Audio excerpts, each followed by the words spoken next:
చూస్తే మా అమ్మ కంటే డేంజర్ అన్నాడు. తెలుసు తన ప్రాణాల మీదకి వచ్చిందంటే ఎవరి ప్రాణాలు తీయడానికైనా వెనకాడదు.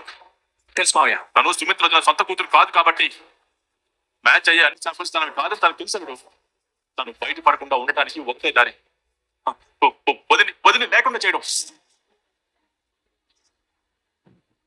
కడుపుతో ఉన్న మనిషిని చంపాలనుకున్న వానికి ఇచ్చిన తండ్రి ఒక లెక్క. వీళ్ళకి జాలి దయ ప్రేమ ఏమి ఉండవు. అడవిలో జంతువులా బతుకుతూ ఉంటారు. అంటూ వాళ్ళ నీళ్ళంటోనే దారిలో పెట్టాలి. ఎవరు? డాక్టర్ గారు కాల్ చేస్తున్నారు. చెప్పండి డాక్టర్. మీ మావయ్య గారు హాస్పిటల్కి వచ్చారు. జోష్న రిపోర్ట్స్ అడుగుతున్నారు. ఏం చెప్పారు? ఏం చెప్పాలో తెలియక రిపోర్ట్స్ మెయిల్ చేస్తాను, చాలా టైం పడుతుంది అని చెప్పాను. ఆయన ఉన్నారు. వీలైనంత త్వరగా రిపోర్ట్స్ కావాలి అని అడుగుతున్నాడు. నాకేం చేయాలో అర్థం కావట్లేదు కార్తీక్. రిపోర్ట్స్ ఇవ్వకపోతే ఆయన మళ్ళీ వస్తారు. ఆయన్ని చూస్తుంటేనే భయం వేస్తోంది. ఒక ప్రాణం కాపాడటం కోసం నా వంతు సహాయం చేయాలి అనుకున్నాను, కానీ నా వల్ల కావడం లేదు. ఈ ప్రెషర్ని నేను తట్టుకోలేను. ఏం చేయమంటావో చెప్పు కార్తీక్. రిపోర్ట్స్ పంపించేయండి. కార్తీక్, మీరు విన్నది నిజమే డాక్టర్. రిపోర్ట్స్ పంపించేయండి. I you sure? మా కారణంగా మీరు బాధపడటం కరెక్ట్ కాదు డాక్టర్. రిపోర్ట్స్ పంపించేయండి. Okay Karthik. Karthik right decision తీసుకున్నాడు.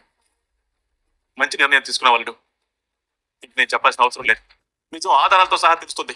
మావయ్య, రిపోర్ట్స్ పంపడంతోనే పూర్తి కాలేదు. మనం ఇంకా చాలా చేయాలి. ముందు ఇంటికెళ్దాం మనం. నేను రానడు. రేపు ఫోన్ చేస్తాను. లిఫ్ట్ చేయి మావయ్య. నువ్వు యుద్ధానికి సిద్ధమయ్యావని అర్థం అవుతుందండి. All the best. మనం రేపు మాట్లాడుకుందాం మావయ్య. మనం చేయాల్సింది చాలా ఉంది. ఏం ప్రమిదలు? నీ పేరు మీద గుళ్ళో పూజ చేయించాలని మీ అత్తగారు ప్రమిదలు కొబ్బరికాయలు తెప్పించారు కదా, అవి నువ్వేమో గుళ్ళేదు పూజ లేదు అని మొహం మీద చెప్పేశావు. ఇప్పుడు వాటిని ఏం చేయమంటావు? మూట కట్టి పక్కన పెట్టమంటావా, లేదంటే గుళ్ళో దీపాలు వెలిగిస్తావా? నువ్వెన్నిసార్లు అడిగినా దీప చెప్పే సమాధానం మాత్రం మారదక్కా.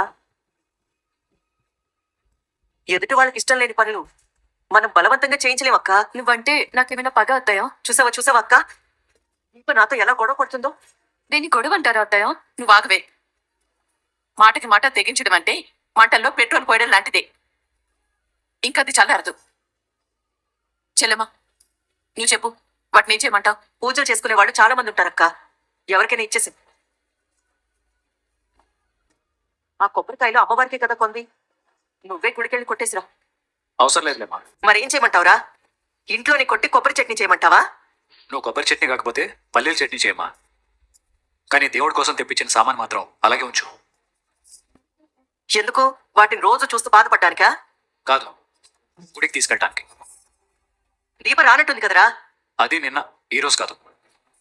ఓహో, తారీఖులతో పాటు అభిప్రాయాలు కూడా మారుతున్నాయన్నమాట. జీవితాలే క్షణానికో రకంగా మారిపోతున్నాయి.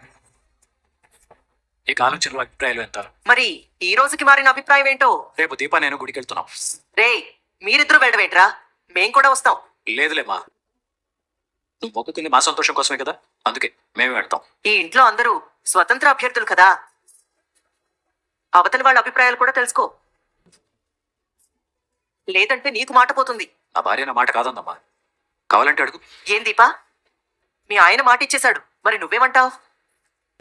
ఇద్దరి మాట ఒకటే అత్తయ్య. చెల్లెమ్మా, విన్నావా?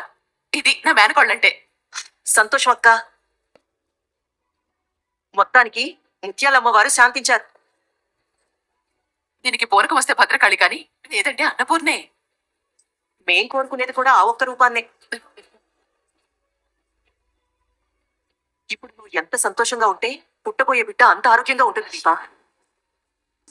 ఇంటి పట్టున ఉండకుండా అన్ని బరువులు మీదేసుకొని తిరుగుతున్నారని నేను మిమ్మల్ని కోపడతానే కానీ మీరు బాగుండడం కంటే నాకు కావాల్సింది ఏముంది చెప్పండి? నువ్వు కోరుకునే విధంగా జరిగే రోజు వచ్చేసిందమ్మా. రేపు ఉదయం సూర్యుడు ఆకాశంలోనే కాదు, మన జీవితాల్లో కూడా ఉదయించబోతున్నాడు. బావ ఇండైరెక్ట్ గా నాకేదో చెప్పబోతున్నాడు. గుడికి ఎందుకు వెళ్దాం అంటున్నాడు. ఏదో జరిగింది. నీ గురించి ఆలోచించి నేను నిర్ణయం తీసుకున్నాను. నాకు తెలిసి ఈ పాటికి మామయ్యకి రిపోర్ట్స్ వెళ్ళే ఉంటాయి. మీ కన్న కూతురు కాదనుకుంటున్నారా? సారీ దశరథ్ గారు, ఇప్పుడు మీ చేతికి ఇవ్వలేను. ఇప్పుడు నేను వేరొకరికి ఆపరేషన్ చేయాల్సి ఉంది. అదైన తర్వాత రిపోర్ట్స్ అన్ని మీకు మెయిల్ చేస్తాను. దశరథా, నాన్న, నేను నీతోనే మాట్లాడుతున్నాను. నేను వింటున్నా నాన్న. లేదు, ఏదో ఆలోచిస్తున్నావు. ఏంటది? నా అనుమానం అంతా జ్యోత్స్న మీదే. రిపోర్ట్స్ వస్తే గానీ నేను నీతో ఏమీ చెప్పలేనన్నా. దశరథ, రిపోర్ట్స్ మెయిల్ చేశాను, చెక్ చేయండి. ఓకే. ఎవరు? డాక్టర్ గారు కాల్ చేశారు నాన్న. సుమిత్రకి టాబ్లెట్స్ జాగ్రత్తగా వాడమని చెప్పారు, అంతే. సరే, జాగ్రత్తగా చూసుకో. ఎవరు? ఇంపార్టెంట్ కాల్ నాన్న. మనం మార్నింగ్ మాట్లాడుకుందాం. దశరథ్ ఏమైంది? ఆ ఫోన్ చేసింది ఎవరు? చెప్పరా, రిపోర్ట్స్ వచ్చాయి మావయ్య. డాక్టర్ గారు చెప్పారా? నేనే రిపోర్ట్స్ నీకు పంపించమని చెప్పాను. అంటే రిపోర్ట్స్ లో ఏముందో నీకు తెలుసు అనమాట. తెలుసు మావయ్య. మరి శాంపుల్ మ్యాచ్ అయిందని ఎలా చెప్పావు? మార్నింగ్ గుడికి రా మావయ్య, అన్నీ అక్కడ మాట్లాడుకుందాం. అసలు ఈ ఇంట్లో ఏం జరుగుతుందిరా? ఏం జరుగుతుందో నీకు అన్ని వివరంగా రేపు గుళ్ళో చెప్తాను మావయ్య. ఏం చెప్తావురా? శాంపుల్స్ మ్యాచ్ అవ్వలేదంటే నా భార్య బతకదనే కదా అర్థం. అత్తని తన కూతురే కాపాడుకుంటుంది. ఎలా? అన్నీ తెలుస్తాయి మావయ్య, కానీ ఇప్పుడు కాదు. ఈ ఒక్క రాత్రి గడవని అన్ని పరువులు ఒకేసారి తెంపేసుకుందాం. అన్ని ప్రశ్నలకి ఒకేసారి సమాధానాలు చెప్పేసుకుందాం. మనం రేపు గుళ్ళో కలుస్తున్నాం అన్న విషయం మన ఇద్దరికి మాత్రమే తెలియాలి. అలాగేనా? ఉంటాను మావయ్య. Good night. ఏం చెప్పా? ఏం చెప్పాలనుకుంటున్నావు? ఎవరితో మాట్లాడానో, ఎందుకు మాట్లాడానో అన్నీ నీకు రేపు తెలిస్తే మనం త్వరగా పడుకో, పొద్దుగానే లేవాలి. ఏం జరుగుతుందో తెలియక నేను ఇక్కడ టెన్షన్ పడుతుంటే పడుకోమంటావేంటి బావా? టెన్షన్ దేనికి? బ్లడ్ శాంపిల్ మ్యాచ్ అయితే సమస్య తీరిపోతుందా? ఒకవైపు జోష్న, మరొక వైపు పారిజాతం గారు, మరొక వైపు మా నాన్న. అందరికీ రకరకాల అనుమానాలు ఉన్నాయి. బ్లడ్ శాంపిల్ ఇచ్చింది నేనే అని ఎవరికి తెలిసిన ప్రాబ్లమే కదా. అమ్మకి ఆపరేషన్ చేయాలి. లేట్ చేస్తే ఏ క్షణంలో ఏం జరిగినా అమ్మకి సీరియస్ అవుతుంది. ఒకవేళ రేపే అమ్మని హాస్పిటల్లో చేర్పించాల్సి వస్తే నేను ఎలా చూసిన ప్లేస్లోకి వెళ్ళి అమ్మని కాపాడుకోగలను? అంతమంది మధ్యలో మనం ఏమైనా చేయగలుగుతామా? ఏ ఒక్కటి చూసినా మనం సమాధానం చెప్పుకోలేం బాబా. ఒకవేళ మనం దొరికిపోయి దీపే అసలైన కూతురని చెప్పినా మన మాట నమ్ముతారా? నిజం చెప్పడానికి దాస్ బాబాయ్ ఉన్నాడు కదా అని అంటావు. ఎక్కడున్నాడో తెలియని మనిషి మన కోసం వస్తాడా? వస్తాడు. దాస్ బాబాయ్ ఎక్కడున్నాడో తెలుసా? తెలుసు. ఎక్కడున్నాడు? రేపు తను కూడా మనతో పాటు గుడి చేస్తాడు. ఏం జరుగుతుంది బాబా? ఏం చేస్తున్నావు? దీపా, నువ్వు ఇప్పుడు నన్ను ఏమీ అడగదు. రేపు మనం గుడికి వెళ్తున్నావు, అంతవరకు మాత్రమే చెప్తాను. ఈ రోజు ఉదయం వరకు నీ మొహంలో కనిపించిన భయం ఇప్పుడు కనిపించడం లేదు. ఏదో మంచి జరగబోతుందన్న ఆనందం నీ మొహంలో కనిపిస్తుంది. అవును, మంచి జరుగుతుంది. ఎవరికి? మనకే. ఏంటో మంచి? కొన్ని మాటల్లో చెప్పలేం దీపా. కాసేపటి క్రితం వరకు నేను చాలా టెన్షన్లో ఉన్నాను. తర్వాతే నాకు అర్థమైంది, నాతో పాటు నువ్వు, దాస్ మావయ్య, హాస్పిటల్లో డాక్టర్ గారు, దశరథ్ మావయ్య, ఇంట్లో మా అమ్మ అందరూ టెన్షన్లో ఉన్నారు అని. చాలాసేపు నాలో నేను స్ట్రగుల్ అయిన తర్వాత ఈ భయం అనేది ఊపిలాంటిదని అర్థమైంది. ఇప్పటికే పీకల్లోతు కూరుకుపోయాం. దీని నుంచి మనం బయటపడకపోతే మనం ఏదైతే ఒక ప్రాబ్లమ్ సాల్వ్ చేయాలనుకుంటున్నామో దానికే మనం పెద్ద ప్రాబ్లం అవుతాం. ఇక మనం పెట్టంటావా? అది భూమి మీదకి రాకముందే నీకు తల్లి రుణం తెచ్చుకునే అవకాశం ఇచ్చి తను నీ రుణం తెచ్చుకోబోతుంది. మనం జీవితాంతం ఒక కనిపించే రూపాన్ని కనిపించే అతను చూసుకోవాలి. ఇప్పటి నుంచి అత్త నీకు తల్లే కాదు, బిడ్డ కూడా. తొందరగా పడుకో దీప, ఉదయాన్నే గుడికి. దేవుడి సమక్షంలో దింపేసుకోవాల్సిన భారాలు చాలా ఉన్నాయి. బావ పైకి చెప్పట్లేదు కానీ రేపేదో చేయబోతున్నాడు. అదేమై ఉంటుంది అనుకుంటున్నారా?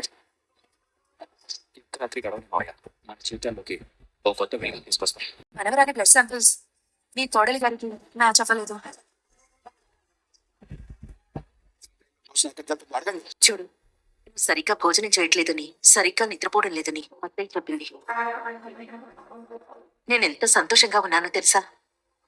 మళ్ళీ నీ పెళ్లి చూస్తానని, నీ పిల్లలతో ఆడుకుంటానని నాకు నమ్మకం కలిగింది. నేనే ఇంత సంతోషంగా ఉంటే నాకు ఈ సంతోషాన్ని ఇచ్చిన నువ్వెంత సంతోషంగా ఉండాలి. నువ్వు పుట్టినప్పుడు ఏం జరిగిందో నేను ఎప్పుడైనా చెప్పానా? నువ్వు పుట్టిన తర్వాత చాలాసేపటి వరకు నేను స్పృహలో లేను. ఆ టైంలోనే బిడ్డల్ని మార్చాను. నువ్వు పాల కోసం ఏడ్చావని నర్స్ చెప్పింది. ఒక 4-5 గంటల తర్వాత మెలకు వచ్చింది. పుట్టింది. ఆడపిల్లో మగపిల్లాడో కూడా ముందుగా నాకు తెలీదు. కళ్ళు తెరవగానే ఊయల్లో ఉన్న నిన్ను తీసి నాకు చూపించారు. కడుపులో నువ్వు ఉన్నావని అనుకోవడమే తప్ప నువ్వెలా ఉంటావో తెలియదు కదా. కళ్ళ ముందు నిన్ను చూసేసరికి ఇది నా బిడ్డేనా అనిపించింది. నేను నీ బిడ్డని కాదని మొదటి చూపులోనే అనిపించిందన్నమాట. అలా ప్రేమగా దగ్గరికి తీసుకున్నాను. ఏడుపు మొదలుపెట్టావు. ఎంతసేపటికి నువ్వు ఏడు పాపవే. ఏమండి, మీకు గుర్తుందా? గుర్తుంది సుమిత్ర. మీరెత్తుకున్న ఏడు పాపలేదు కదా. అవును. అప్పుడే మీ దాస్ బాబాయ్కి కూతురు పుట్టి చనిపోయిందని చెప్పారు. ఆ చచ్చిపోయిందన్న కూతుర్ని నేను బ్రతికే ఉన్నాను. అదేంటో విచిత్రం. పారిజాతం అత్తయ్య గారి చేతుల్లోకి వెళ్ళగానే ఏడు పాపేశావంట. ఉన్న అనుమానానికి సుమిత్ర మాటలు తోడవుతున్నాయి. రేపటి వరకు నేను ఈ టెన్షన్ తట్టుకోలేను. ఈ రాత్రికి కార్తీక్ నాతో ఏం చెప్పాలనుకున్నారో చెప్పేస్తే బాగుండేది. నేను పారిజాతం మనవరాలి కదా, అందుకే ఆవిడ చేతుల్లోకి వెళ్ళగానే ఏడు పాపేశాను. నువ్వేంటో నాకు తెలియాలి జ్యోత్స్న. నేనేంటో ఎప్పటికీ ఎవరికీ తెలియకూడదు. ఆ తర్వాత ఏమైందంటే నేను సుమిత్ర, ఇప్పటికే చాలా లేట్ అయింది. టాబ్లెట్ వేసుకొని పడుకో. నాకు నీరసమేం లేదండి. నా కూతుర్ని ఇలా చూస్తూ ఉంటే టాబ్లెట్ అవసరం లేదనిపిస్తోంది. అలా అయితే జ్యోత్స్నకి ఇవ్వు. డస్ట్బిన్లో వేస్తోంది. మీరు ఇంకా ఫైల్ పట్టుకుని కూర్చున్నారు. మీరు పడుకోరా? నిద్ర పట్టదు సుమిత్ర. ఎందుకండి? రేపు నేను చేయాల్సిన ఒక ముఖ్యమైన పని ఉంది. ఆ పని నేను చేస్తే నాకు కొంత రిలీఫ్ దొరుకుతుంది. రాత్రి ఎప్పుడు తెల్లారుతుందా అని ఎదురు చూస్తున్నాను. డాడీ ఏదో అర్థం కాకుండా మాట్లాడుతున్నాడు. తెల్లవారులు ఎదురు చూస్తూనే ఉంటావా డాడీ? ఉంటానమ్మా. అంత ఆతృతగా ఎదురు చూసేది ఏముంది డాడీ? రేపటి వెలుగు చీకట్లో ఉన్న కొన్ని సమస్యల్ని వెలుగులోకి తీసుకురాబోతోంది. రేపటి వెలుగు ప్రశ్నలుగానే మిగిలిపోయిన ఎన్నో అనుమానాలకి సమాధానం ఇవ్వబోతోంది. డాడీకి ఏదో తెలిసింది. నేను హాస్పిటల్ నుంచి వచ్చానని తెలిసిన దగ్గర నుంచి మాటలని తేడాగానే ఉన్నాయి. డాక్టర్ హారిక నా గురించి ఏవైనా తేడాగా చెప్పిందా? ఈ రాత్రి తెల్లారితే ఏం జరగబోతుంది? నీ గురించి కొన్ని రహస్యాలు బయటపడిపోతున్నాయి. నువ్వేంటో నాకు తెలియబోతోంది. ఈ రాత్రి తొందరగా కరిగిపోవాలి. కల్లో జరుగుతున్నట్టు ఉందిరా. ఈ రోజు మొదలైంది కాదు. దాసుని జ్యోత్స్న కొట్టడం చూసిన రోజు మొదలైంది. కాసేపటికే రియలైజ్ అయిన విషయం ఏంటంటే జ్యోత్స్న దాసుని కొట్టాలనుకోవడం కాదు, చంపాలనుకుంది. నేను ఆ రోజు జ్యోత్స్నని ఫాలో అయ్యి కార్ హారన్ కొట్టకపోతే జ్యోత్స్న ఎత్తిన రాయి దాసు తల మీద పడి ఉండేది. జరిగిందంతా నీకు తెలుసు. ఆడుకుంటూ అల్లరి చేసే నా కూతురికి నా తమ్ముడు లాంటి దాసుని చంపాల్సిన అవసరం ఏంటి? కానీ ఎందుకో జ్యోత్స్నని నేను అడగలేకపోయాను. దాసు చెప్పిన తర్వాతే నేను నిజమేంటో తెలుసుకోవాలనుకున్నాను.